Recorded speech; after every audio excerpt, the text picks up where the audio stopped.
Vajra Varasamanya Sarva Siddhi Hum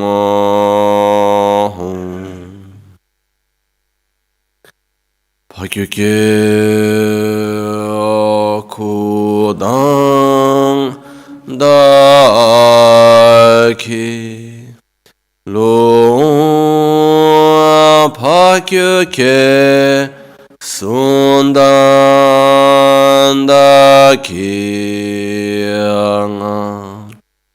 Pakyukye Tudang Dagi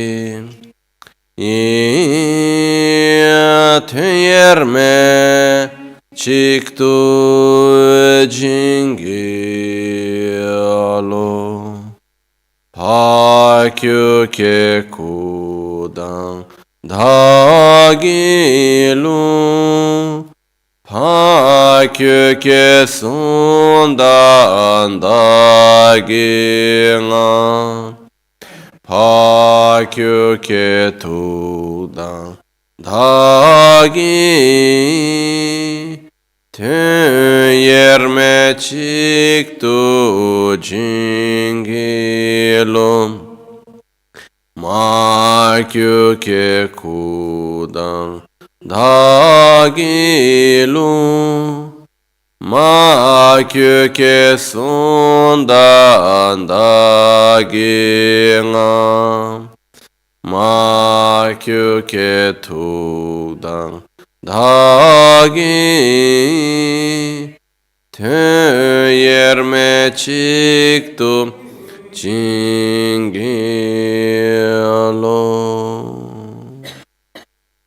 Om Muni Muni Mahamum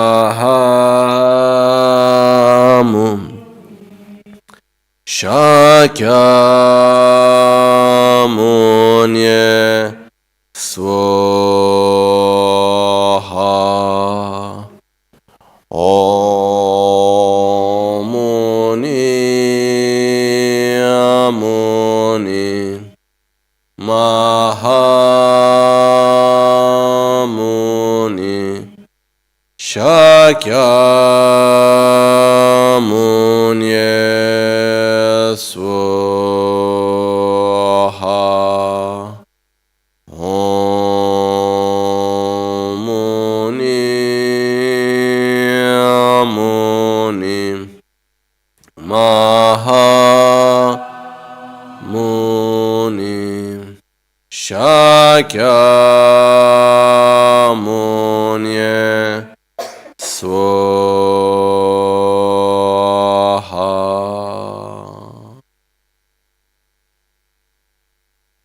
Sangye Chedan Soge Chonamla Chancho Pardo Dani Kyapsuchi Dagi Jinso Give Sonamgi Drola Pinchire Sangye Drupa Reshu Sangye Chedan Soge Chonamla Chancho Pardo Dani Kyapsuchi Dagi Jinso Give Sonamgi Drola Pinchire Sangye Drupa Reshu Sangye Chedan Soge Chonamla Chancho Pardo Dani Kyapsuchi Dagi Jinso Give Sonamgi Drola Pinchire Sangye Drupa Resho. In the Buddha, Dharma and Sangha, I take refuge unto enlightenment. Through the practice of generosity and the other perfections, may I attain Buddhahood for the benefit of all sentient beings. So, very often, since we were small kids, we make ourselves a question. And the question that we ask ourselves is, why? Why this happens, why that happens, why it is in this way, why it is not in that way. And very often, when something happens or when we see a reality or whatever type, very often we make this question to ourselves, why? Especially when we are not able to comprehend the relation between the causes and the results, we ask ourselves why. Especially when something happens that goes beyond our expectations, we ask ourselves why. And when we ask ourselves why, or we see it as a miracle sometimes, when we cannot get the answer, or we see it as something that is an injustice. This shouldn't be happening like this. Why? Because I cannot understand the causes. No? So this makes me remember one time I was talking to a friend. And he had just had one accident by airplane. A small plane. It was him with his family related to work in Brazil. And then the plane fell down. And then when the plane fell, they had a very bad emergency landing. And in the middle of the crops, middle of nowhere and like this. And they had many small circumstances put together which made them to survive. So he was telling me that many people was calling him well-known person, so many people were talking to them, and they were saying, oh, God didn't want you to die. And he was asking me, he was saying, okay, but according to Buddhism, because you don't talk about God, why did it happen in that way?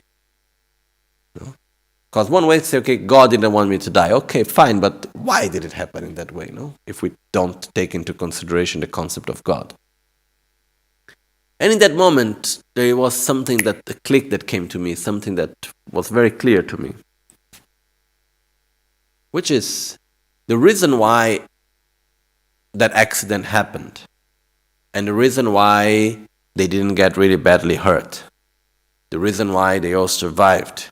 And all of this, which looked like a sort of miracle, putting all together, like a tragedy together with a miracle. They are very good people. Why it happened to them, so it's somehow an injustice, but it's a miracle that they fell alive.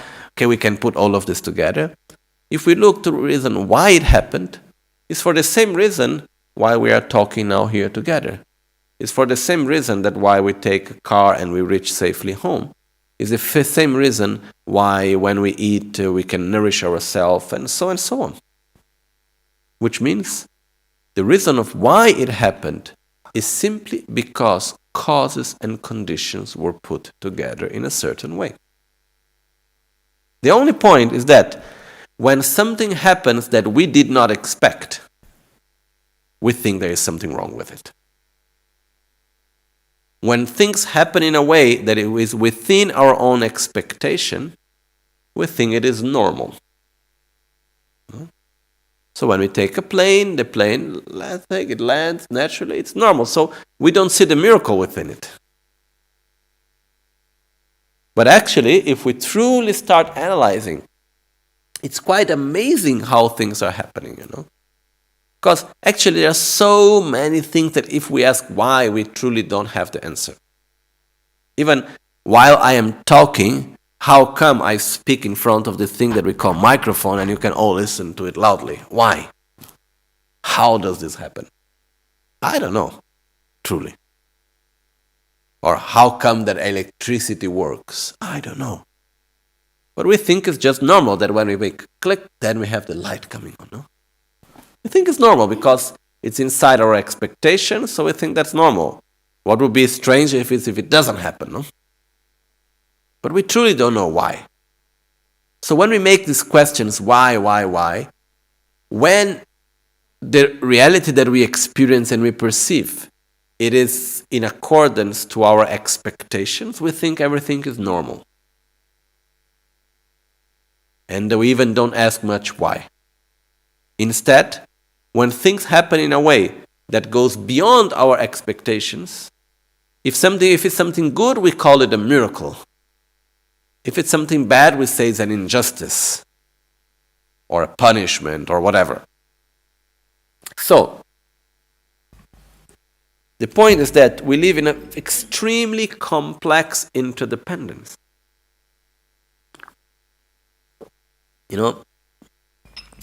And somehow we are a bit arrogant that we have this attitude in which we say, okay, if something is not happening the way how I think should happen, I am like the all-knowing one, And if something doesn't happen in the way how I think it should happen, then it is wrong.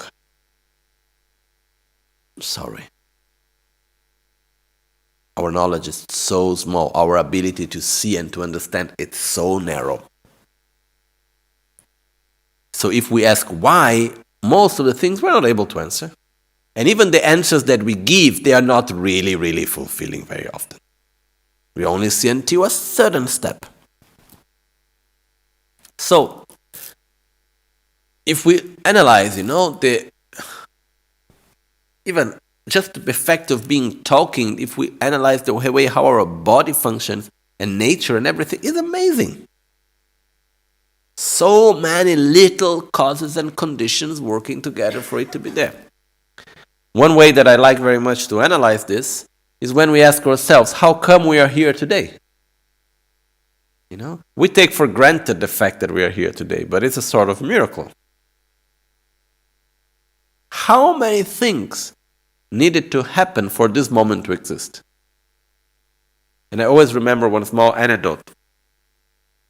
Because if Lama Ganchen would have not come to the West, we would not be here, right?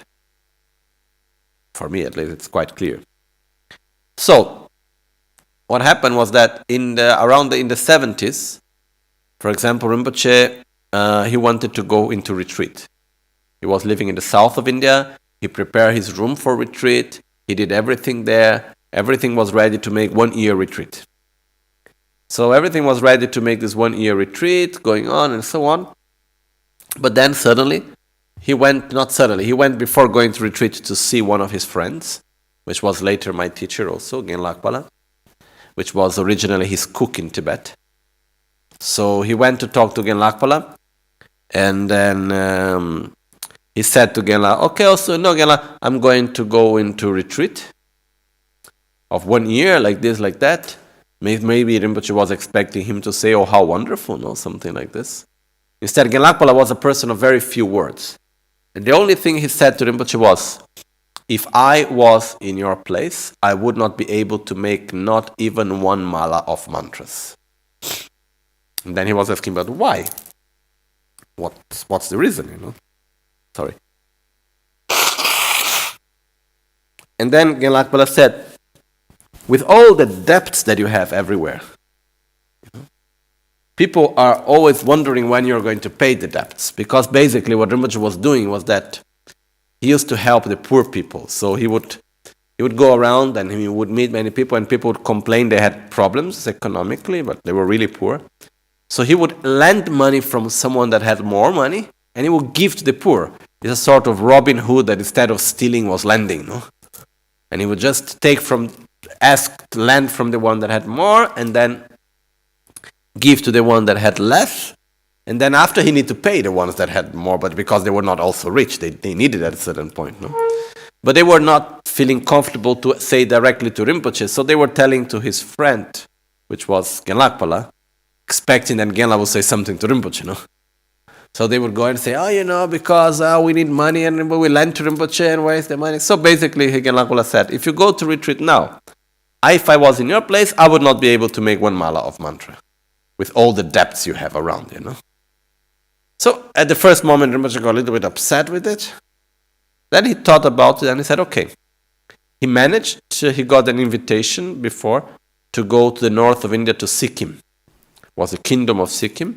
And there was the mother of the king. She was sick with some eye problems. So Rinpoche went there for healing. So his plan was, I go to Sikkim, I make the healings and so on, I get some donations, some money. And then with the money that I get offered from there, I come back, I pay all the debts, and I go into retreat. That was his plan.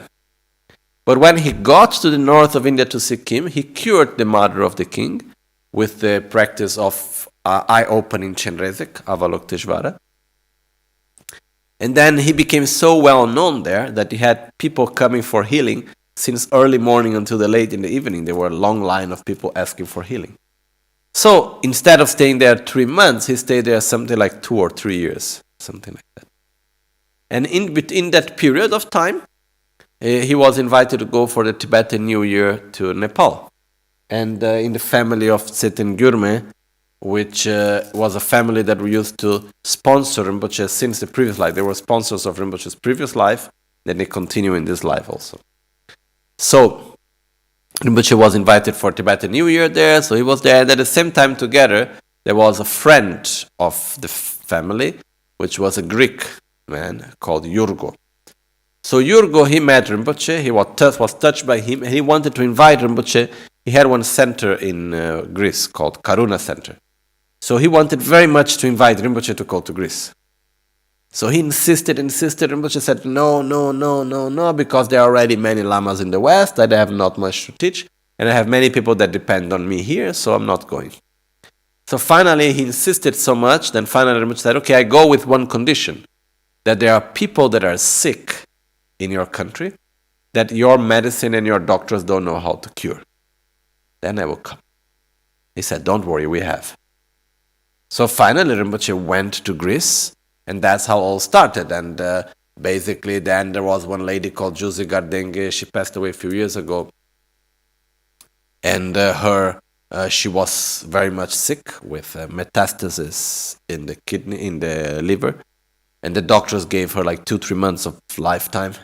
And she was desperate, so she ended up going to the first Tibetan Lama that was mainly here in Italy. It was the Tamgeshe Champagazzo, living in Pomai, had just arrived in Italy at the time. So in the beginning of the 80s. So at that time she went to him and he said, oh, there is a healing Lama in Greece, maybe you go to see him there. So she went to Greece. And there she arrived that she was not able to walk almost. And after a few days she was dancing around and she was full of energy. Making a long story short, she invited Rinpoche to Italy and here we are today. Okay. If we make all the steps, I'm not going to now bother everyone with the whole story. It can go on and on for hours. But what I want to say is that what would have happened if Gyalpa Lakpala didn't say anything to Rinpoche, and most probably he would have entered into retreat. He would not have gone to the north of India, and by that he would not have met Yurgo, and he would not have gone to Greece, and most probably we would not be here today. And like this we can go on and on and on and on. Truly, what would have happened, we don't know. But one thing is sure, the same would not have happened. So, what I want to say is that if we look the present moment that we are experiencing right now, how complex it is, how many causes and conditions were necessary for this moment to exist. It's amazing. You know? And it's not only this moment, every moment that we look at, so many things, the interdependence is so complex. So everything that happens comes out of causes and conditions. And the causes and conditions are not few, they are many. But every one of them has an impact in the whole. So, when we look from this perspective, when we ask why, we can see how difficult it is to get the right answer. Other than that, it's so many causes and conditions. So, 2 aspects important. First thing, why things happen? Because causes and conditions.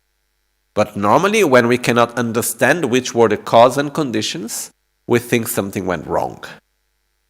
You know, we are quite arrogant in this sense. We think that we are the all-knowing one. So if I cannot understand the cause and conditions, simply means they were wrong. No? Sorry. So, the other thing is that when things happen within a normality, which means within our own expectations, we think they are normal. When things happen outside of what we expect, we think, or it's a miracle, or it's a curse, or it's injustice, something is wrong. Okay?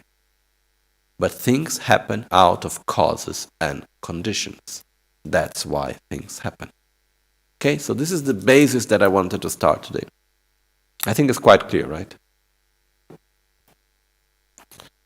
Whenever we experience something, very often we try to point our fingers and look for the cause of why am I experiencing that. Whenever something happens, we have right away, oh, because of this, because of that, because of that. We have many things that we blame for what is happening, for what we are experiencing. But what happens actually is that normally what we say that are the causes of what we are experiencing are actually the conditions through which we have experienced that, but are not the actual causes. The cause refers always to the past. The causes are something that have happened in the past. The conditions are happening in the present, and together with the causes and the conditions, we experience the result. So, that we normally call causes are actually conditions. Even if we look from a very gross point of view, it's like in the present moment, the experience that we have, it is not a result just of what is happening in the very right present. It is totally influenced by the traumas that I received, that I had accumulated in the past, that manifested in my actions now in the present and made this thing to happen. It's caused by the way how I related to a person for many years, and then suddenly that's the way how the person is acting. But that's the result of the way how I interacted with a person in the past also. So, in other words, nothing is coming in an isolated form, boom, out of nothing. That we experience in the present moment, it is actually the result, but it comes through the conditions. The conditions are our own thoughts, our own words, our own physical actions, and the actions of those that are around us and the environment around us. All that we interact in the present moment is the condition. The causes were actions that we have done in the past.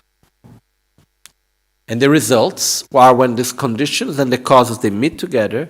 It's like when we plant a seed and suddenly there is water, there is light, the sun, the earth, and then the seed will grow. When the seed sprouts, I think it says in English, no? When the seed opens, that's the result of causes, which is the seed, together with the condition, water and so on. So, if we make another example just to try to understand this better, the present is the result of the past, but at the same time, the same present is the cause for the future. Okay? Another example that can be given is to say the same person can be the son of his father and the father of his son, or the daughter of her father and mother, and at the same time the mother of her daughter or son. Okay? So the point is that the same person can be both father and son, but is father of one and son of the other. Okay? Similar to that, the same situation, the same action is both cause and result, but it's cause of one and result of another. At the same time, it's cause of one and condition of another. So, actually, cause, conditions, and result are complementaries, are mutually inclusive, which means that if anything is a cause, is also a condition and is also a result. If anything is a result, is also a cause and is also a condition. And if anything is a condition, is also a cause and also a result. But it is a cause, result, and condition regarding different objects. Okay? So, what does that mean? Whenever I make an action, the action that I am doing is creating a seed for something that I will experience in the future. So, it's a cause for something that will come in the future. At the same time, that same word I say, that same action I do, is a condition, together with the environment that I'm living and so on, through which the causes that I have made in the past manifest. And then I experience the result. Okay? But at the same time, in the moment that I am doing that, I am having an experience also of that is a result of something else I created in the past. So, in other words, to make it more simple, it's just saying present, past, and future are mutually inclusive. You know? The same situation is the future of something that is coming, is the past of something that have already came, and is the present of something that is happening right now. Okay? And the future itself will be the past of something, the present of something else, and the future of something else. So, what happens is that every action we do, it is at the same time a cause, but at the same time a condition. So the causes are always coming from the past. If the past is 1 second ago or if it's 1 eon ago, it doesn't matter. It's like we plant a seed. At some point that seed will bring fruits, will ripen. When the seed will ripen, we don't know. When it meets its conditions. But it doesn't need to be at one specific moment. So this brings us gradually to the 4 aspects of karma, which are: the first aspect is that there is no result without having had a cause. Everything that exists, everything that we experience is there because causes have been made. Full stop. So, very often we experience something and say, why I didn't do anything, I am not that bad. If I am experiencing it, it's because at some point I made the causes for that. And what is happening right now is the conditions through which that is being manifested. But if I am experiencing something, it's because at some point in my life or in my whatever other life, I did something which were the causes for this that I am experiencing right now. So there are no results without having had the causes. Okay? I think it's clear, no? Sometimes say, but I haven't done anything so bad to experience what I am having. First of all, we even don't remember well what we ate for lunch yesterday. Forget about remembering our actions. Even also because we think that we are always right in what we do, and most of the times, or we are a victim of something, and so it's difficultly we are truly going to acknowledge and be aware of our actions. Another thing is also, if I fall asleep, and the next day I wake up with a total amnesia, I don't remember anything at all of what happened before. Does this make me not responsible for what I did the day before? If I killed a person, or if I helped someone to save his life, the next day I don't remember anything, am I still responsible for my actions or not? Yes.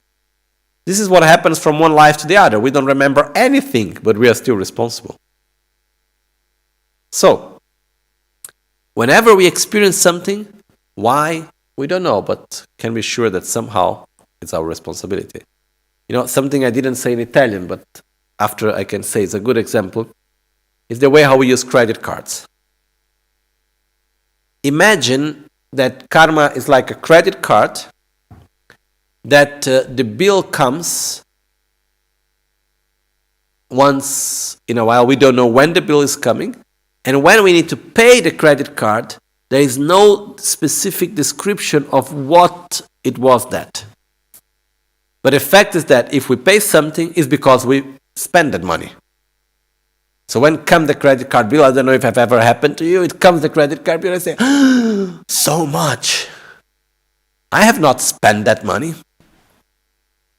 Then we start looking in the description and say, oh yes, that date is, and that time that, and that. Oh yes, then we look together, it's all there. Okay.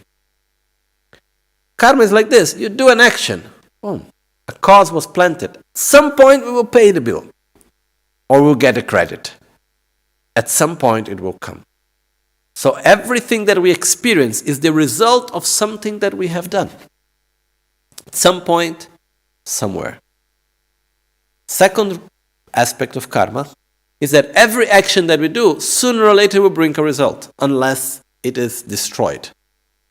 Okay? So every action, every experience we have is a result of actions we have done. Every action we do, sooner or later will bring a result. This brings us to another aspect that is important also. Sorry. which is the fact that the results of our actions are not happening as the sum of the actions. Because sometimes we have this idea, if I experience something good, it's like because we put together all the positive and negative actions together, I did more positive things, so I'm going to have a good life. Or when we die, I'm going to have a good rebirth because I did more positive than negative. That's not the way how it's supposed to be. It's not that we put together all the positive and all the negative together, and then if we have more positive, we are absolved, and then everything will be fine, and if we have more negative, then we will suffer forever. That's not the way how it's supposed to be. Every action we did, sooner or later, if we do not destroy that action, if we not burn away that seed, sooner or later, we will experience its results. And when we experience a result, it's a result of one or more specific actions put together. But it's not the result of the sum up of all the actions that we have done. Okay? So it's like, if we keep the metaphor, it's let's say we plant many seeds of something very sweet. In the middle of all these sweet seeds, we put one bitter seed. The bitter seed will bring a bitter fruit or will bring a sweet fruit. A bitter fruit, even though it was surrounded by sweet ones. The same thing is the other way around. I can have many bitter plants. If I plant something sweet, it will grow sweet. So, we can do many positive actions. Wonderful. If we do one negative action, we will still have the result of that negative action. It's not because I did many things positive that it doesn't count anymore. The other way is also true. I can do many negative things, but the positive things I do, I'm still responsible. I will still have its own results. Okay? The third aspect of karma is that karma is coherent. Positive actions bring positive results. Negative actions bring negative results. It's like I cannot plant the seed of an orange and get an apple. So what determines if an action is positive or negative?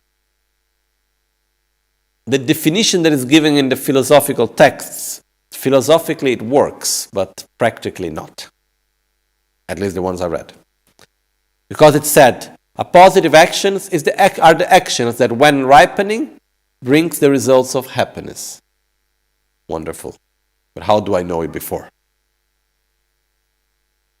So, from my experience, what determines mainly if an action is positive or negative is the intention with which the action is done. Any action of body, speech, or mind, if that action is done with the intention of harm, of selfishness, it is a negative action. Even though I am nice and sweet, and I might depend on the motivation. If my intention is an intention of helping, with love, with compassion, with acceptance, and so on, it is a positive action. Okay, I'm simplifying it a lot. It's much more complex than that. But what mainly, it's not fully that, but what mainly determines the action is the intention with which. And we cannot fool our intention. We need to be truly sincere with it. It's not like, even we try to fool ourselves, it's not possible. We say it's a good motivation, but truly we know it's not. Okay? So it's a true deep intention. But there is another aspect which goes together, which is actions are actions. So for example, let's say I am in a 10-story building, in an apartment, teaching kids how to bake chocolate cake. Okay? I have like 20 kids, 20 children together with me in the kitchen, and I'm showing them how to make the cake. We do their make, and then finally we put the cake in the oven. And then suddenly, for whatever reason, the oven starts to get on fire. But then I need by somehow to protect, because it's getting on fire, then the plastic from wherever is getting burned, and then there's this toxic smoke that is filling up the whole kitchen, and I cannot open the doors for the kids to go out. So I am really worried that the kids are going to get harmed. So in order to save the kids from being harmed, I go in the direction of the oven, I put my hands in it even though I get burnt, and I throw the oven out from the window. My intention? Save the children. Help the children. My action? I help the children. The problem was that the oven fell down from the 10th floor, it falls down on the head of a person that is walking down. And it kills the man. So the point is that did I have intention to kill? No. But did I kill? Yes. I cannot say I didn't kill, was the oven that killed. Who threw the oven? I. So I am responsible. But this brings us to another aspect of karma, which is an action in order to be complete. It must have 4 aspects. Any one of these aspects is already an action by itself. But an action to be complete, it must have the 4 aspects. The aspects are intention, like I want to throw the oven on his head. Intention. Second, do the action, take the oven, throw the oven. Okay? I can even make a baking lesson in order to have a pretext after to explain what happened and say that that was not my intention. But if my intention is that, I prepare all the actions in order to throw the oven on the head of the person. So I make the action. Third action, I throw the oven, boom, it gets precisely on his head. I complete the action. Fourth aspect, I rejoice about it. I did it. This makes the action complete. If we look, another example, lying. I want to induce you to a different understanding of reality that I understand. I want to induce you to see things in a way that I know is not correct from my perspective. So what happened is that I have the intention of lying. I start saying words and showing things and doing in a way in order to induce you differently. Third aspect, you believe in me? I did it. That's good. I rejoice about it. Okay. On the other side, if I want to help a person, I go to help the person, I help the person, but then the person is not even saying thank you to me, why did I do that help? The action is not complete. I did not rejoice. So for an action to be complete, there must be intention, action, completion of the action, and rejoicing of the action. Okay? So if we do an action by half, that's also an action, but it's not as powerful as a complete action. Okay? So when doing something positive, we need to be careful to make it complete. When doing something negative, we should cut it as soon as we can. It's not like, okay, now I already started, let me finish. No. If I can stop before it's complete, the action is not complete. That's better.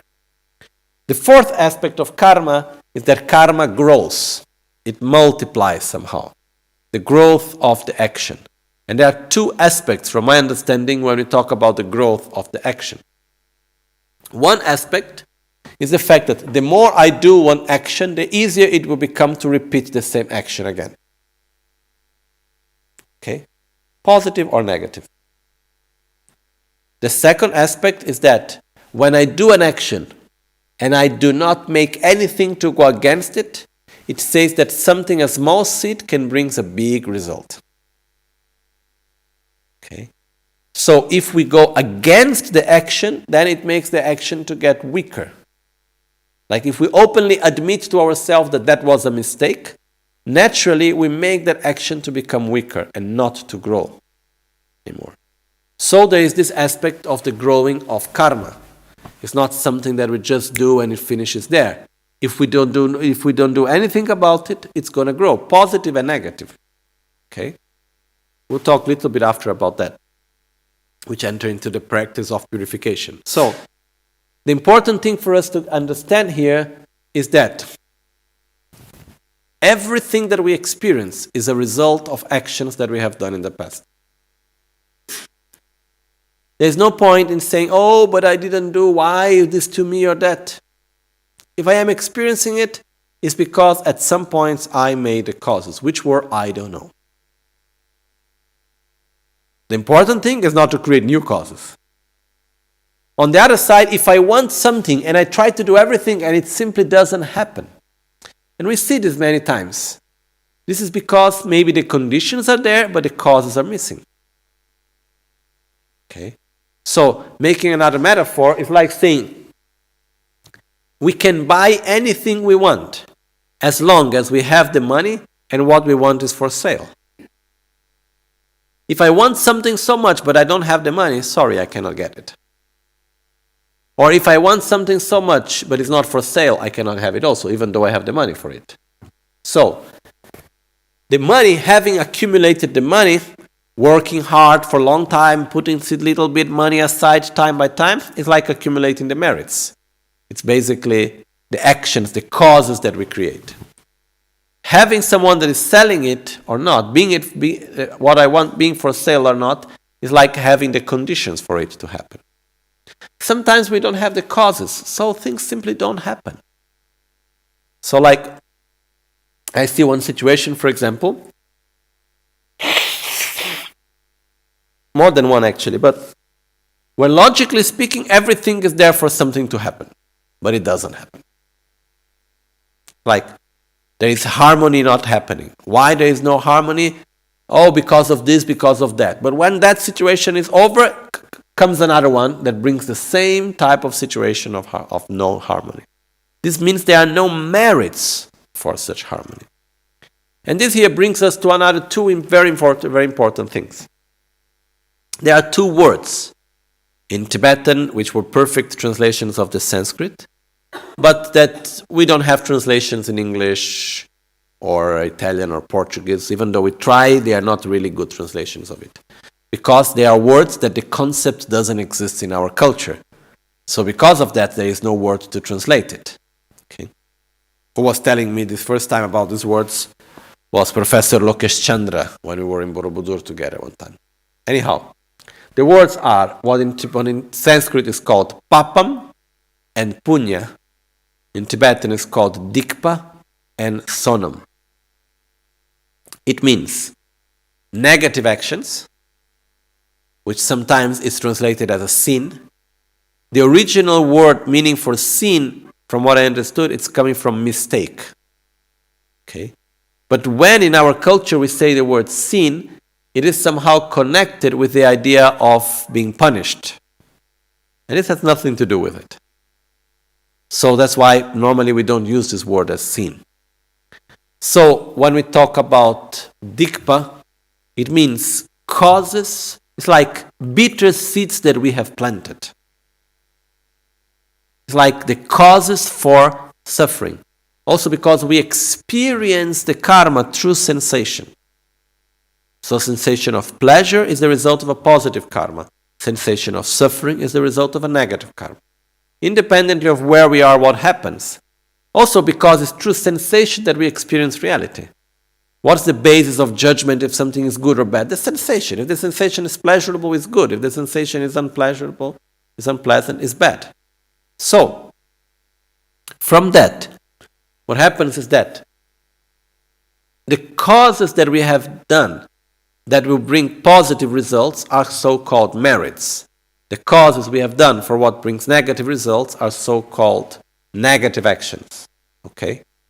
So, basically the concept is, the more I accumulate positive actions, the more probabilities I have of having good results. The more I accumulate negative actions, the more the probabilities of having negative results. But one is not going to eliminate the other. Okay? So, if I want something so much and I'm not able to make it happen, even though the conditions seem to be there, what shall I do? Create more causes. Need to accumulate merit. This is where comes the concept of accumulating merit. Creating, what does it mean by accumulating merit? Create positive causes. That's what we mean. In other words, is you want to buy a beautiful house, put money aside. Then later you can do it. Otherwise, it's not going to happen. You know? And karmically speaking, there is no lottery.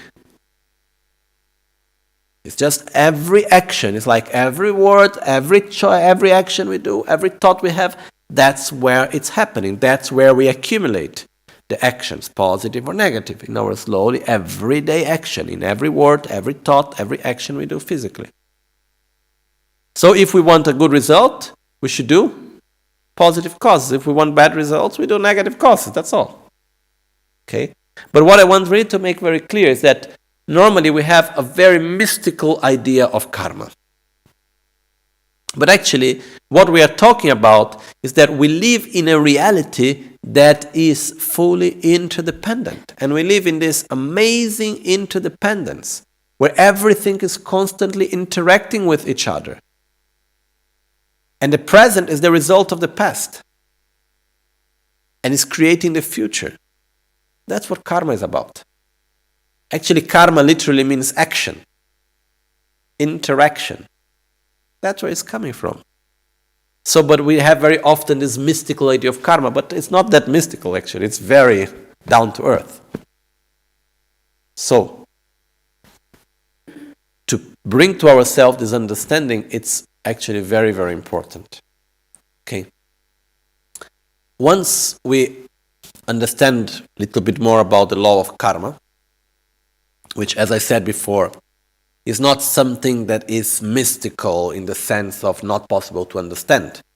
It is actually talking about the fact that every phenomena, it's interacting with each other. That even the word karma means action. Okay? There are few rules through which these actions happen and interact to each other. So it becomes important for us to understand these rules in order to use it in our favor. Okay? So the first rule that happens is that whenever we plant a seed, whenever we make an action, we create a cause. It's like we plant a seed. If later in any moment we openly admit that that action was a mistake, in other words, we regret of what we have done, automatically at that moment we block that action from growing. We make that action weaker. Okay? This is the first thing. Second thing, if I make a commitment not to repeat such action again, I go still stronger against that action. And then if I start doing actions in order to go against it, I even make it stronger. But there is the one that comes before this tree, which is the fact that in order for me to openly admit that something was a mistake, in order for me to truly regret about an action, I must first of all develop an inner state of mind, an inner attitude that is opposite to the one I had in the moment of my action.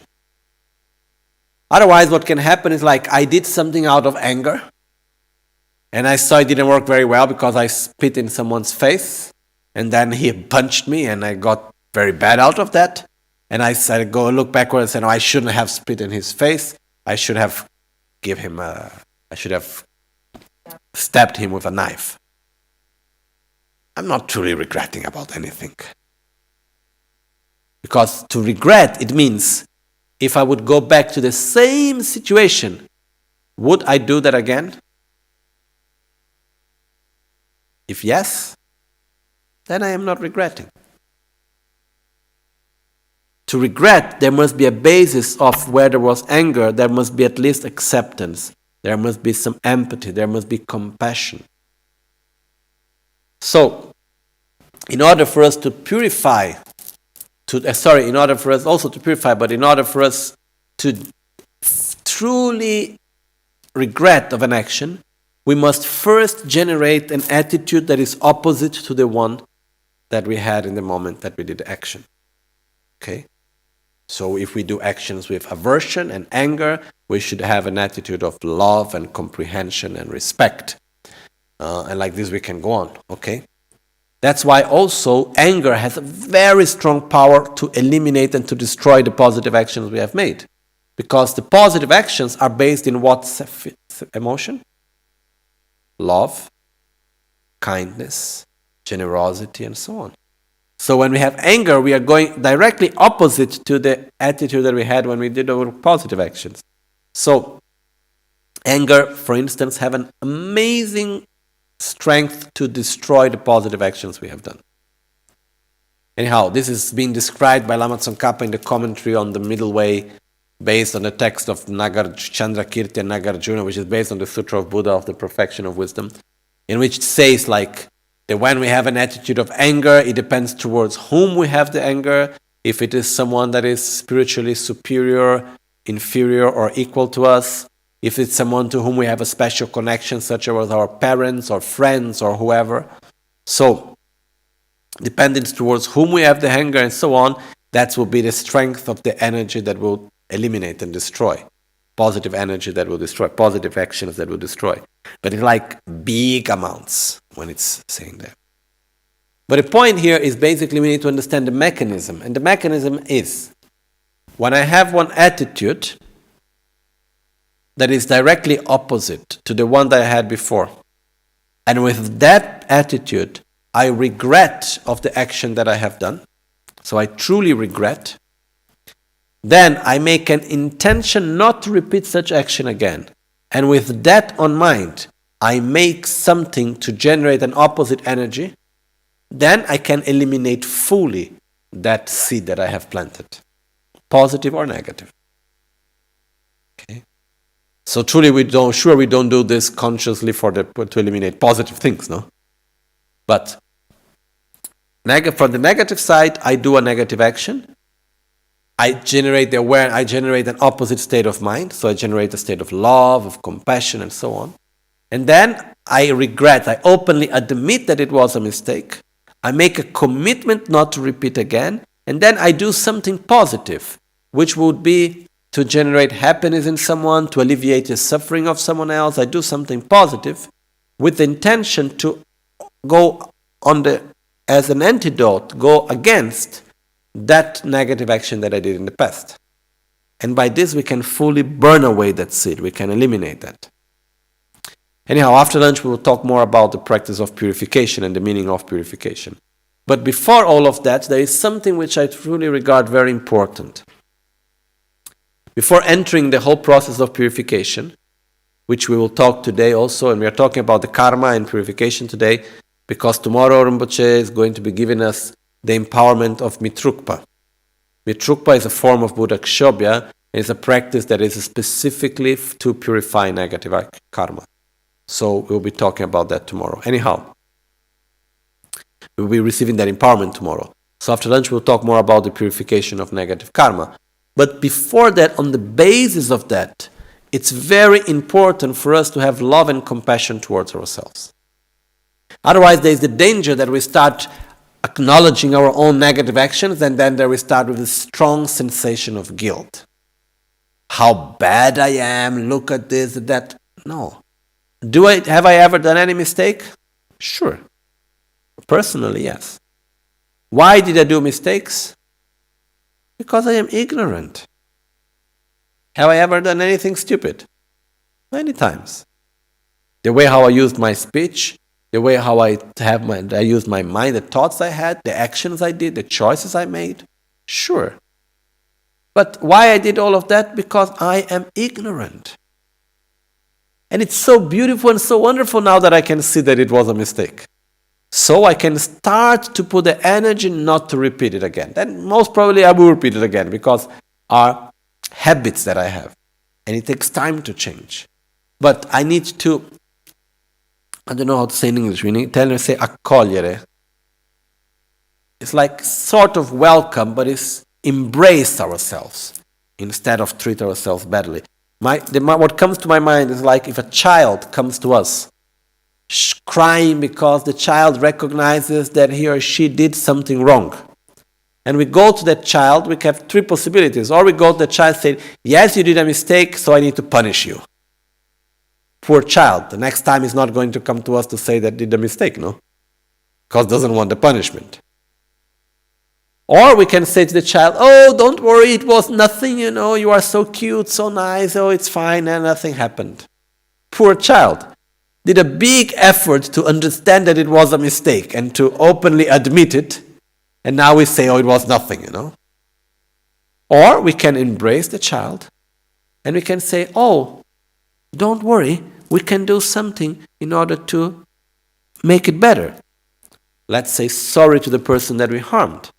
Let's help someone. Let's do something about it.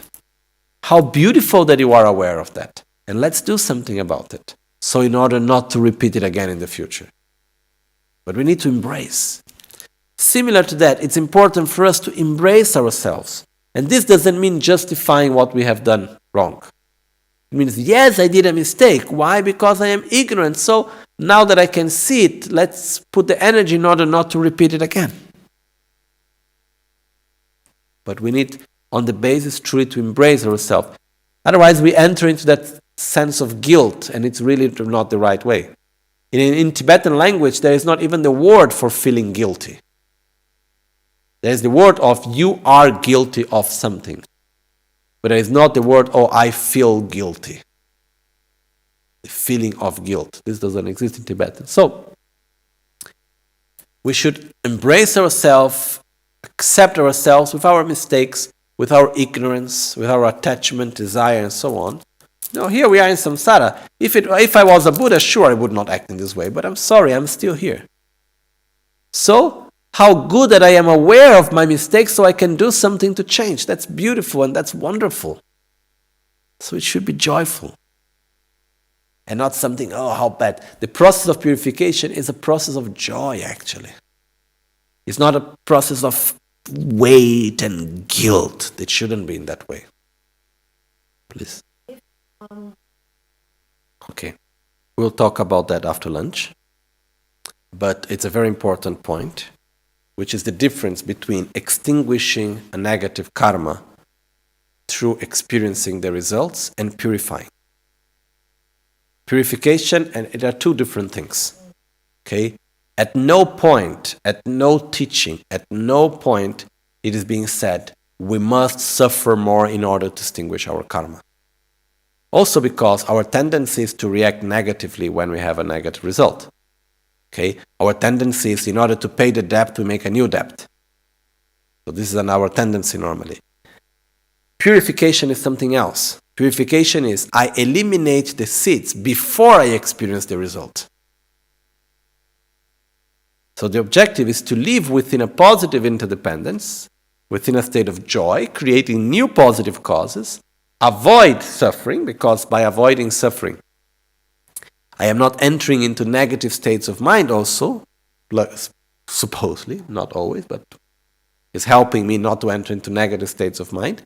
But at the same time, I need to purify, which is, I can eliminate the seeds without needing to have the seeds to ripen.